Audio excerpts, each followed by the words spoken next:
неговото исцелување. Ние сме доволни. Кога во целост ќе ја прифатиме својата целовитост, тоа се рефлектира на клиентовото искуство, каде го надминуваме искуството на недоволност и ограничување. 2.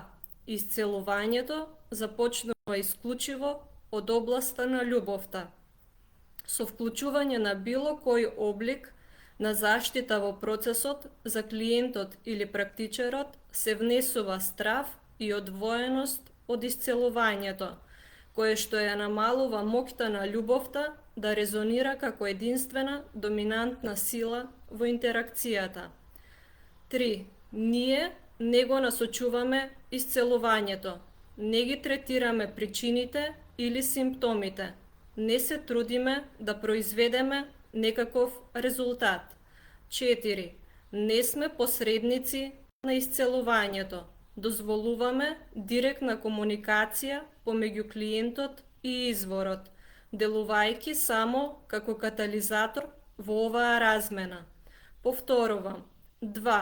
Исцелувањето започнува исклучиво од областа на љубовта, со вклучување на било кој облик на заштита во процесот. За клиентот или практичарот се внесува страв и одвоеност од исцелувањето, кое што ја намалува моќта на љубовта да резонира како единствена доминантна сила во интеракцијата.